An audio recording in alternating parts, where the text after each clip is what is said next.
Welcome to this channel's very first Magic News Update. Over the weekend, Magic held its very first Magic Fest in Oakland. Although it was more or less just another Grand Prix, today I'll walk you through the highlights and the newsworthy moments of the weekend. It was an entertaining tournament. Let's jump in by looking at the most interesting deck shown on day one.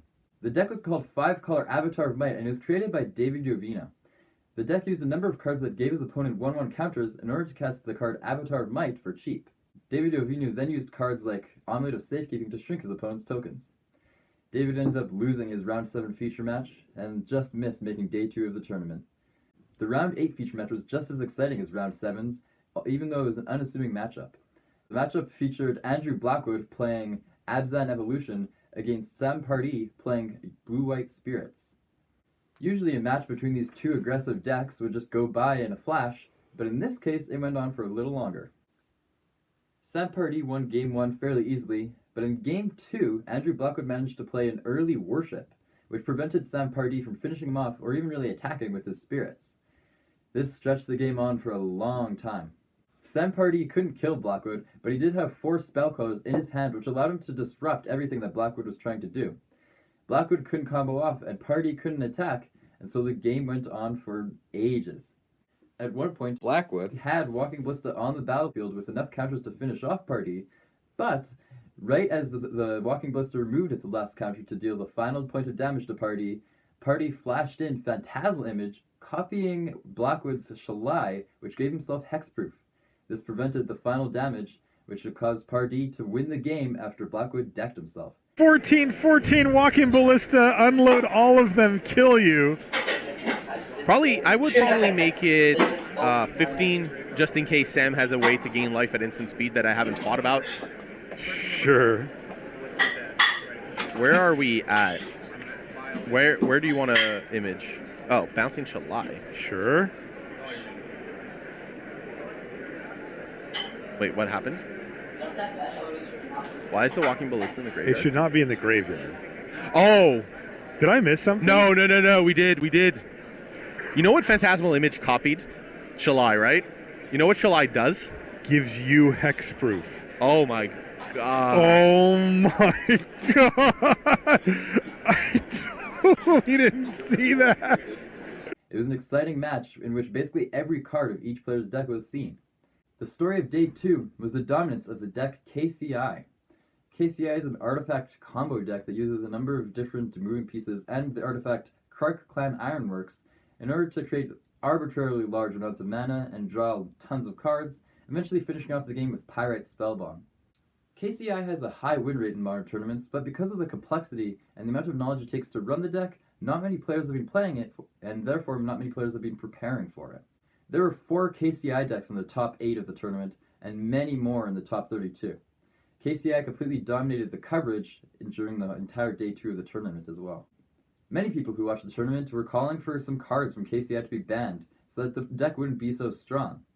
Others suggested, including many pro players, such as Sam Black, that the deck was only having such strong performances because nobody was preparing for it. Now that KCI has had its moment in the spotlight, hopefully more people will be bringing sideboard hate for it and be prepared for the matchup, so that KCI won't have the dominant performance that it had this weekend ever again. As I mentioned, the top 8 of GP Oakland had 4 KCI decks in the top 8. There was also a Titan Shift deck, a Blue-Red Control deck, a Hardened Scales deck, and a Blue-Red Phoenix deck. It made for an interesting top 8, even though KCI was involved in literally every single match. The top 8 kicked off with a match between longtime competitor and #1 seed Eli Cassis beating 16-year-old Stephen Haker, who was playing KCI.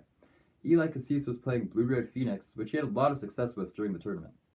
Next up was Garth Draculis, a GameStore owner who was playing Hardened Scales Affinity against Matt Nass, who's already won 2 Grand Prix with his KCI deck in the last year, and Matt Nass ended up winning that semifinals match. Next up was Marshall Jankowski, a devoted Valakut player playing Titan Shift, against Hunter Cochran, a self-proclaimed trophy husband playing KCI. Hunter Cochran ended up taking that match to move on to the semifinals. The final quarterfinals match was between Alex Olson, a Minnesotan playing Blue-White Control, against Gold Pro Sam Black, who is also on KCI. Alex Olson ended up taking that match. In the semifinals, we had Eli Cassis versus Matt Nass. Matt Nass has been having tremendous success. In fact, he has a 90% win rate with this KCI deck in GPs over the last year. He was looking for a possible hat trick with his KCI deck this weekend. But in the semifinals, he lost to Eli Cassis, who was having a monstrous weekend with his Blue-Red Phoenix deck. The other semifinals match saw Alex Olson playing Blue-White Control against Hunter Cochran playing KCI. Hunter Cochran was locked out in a Game 3 against Blue-White Control after Alex Olson played 2 rested pieces. However, thanks to Psy Master Thopterist, Hunter Cochran was able to create an army of Thopter tokens and swing in with those for lethal. So, in the finals, it was Eli Cassis versus Hunter Cochran. But then this happened. Double lightning bolt. Ooh, you mentioned double lightning bolt. With gut shot. Apparently his game as Hunter Cochran's going to scoop them up. That's weird. That Terrarian was untapped, right? So we could have sacrificed the Darksteel Citadel, cycled red mana through the Terrarian, and then used the Pirate Spellbomb to prevent 2 damage from Arclight Phoenix. Am I wrong on this? No, hold on. Oh, I think we just saw a concession from Hunter Cochran. Yeah, I mean, yeah, that's for sure. But No, the match. The match? I think he just conceded the match to Eli Cassis, and I think we have our champion, Eli Cassis, down in the feature match area. It looks like Hunter Cochran decided to scoop to him. So apparently Hunter Cochran has a flight he needs to catch and decided, well, I'm behind here and I'm just going to scoop it up. This kind of abrupt ending is unprecedented, and it left some wondering whether Cochran conceded the match for a shadier reason. But at the end of the day, if you have to catch your flight, you gotta catch your flight. Cassis and Cochran ended up sharing a ride to the airport together, and it appears that no love was lost between them despite their strange ending to the finals match. So anyway, congratulations to Eli Cassis on his 2nd Grand Prix victory. Magic Fest Oakland was an entertaining event, but now my attention is turning to Grand Prix Prague, which will be taking place this following weekend, and will feature Ultimate Masters Limited as the main event.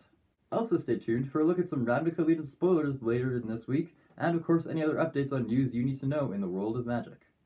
Thanks for watching, and make sure to leave your opinion on Magic Fest Oakland in the comments.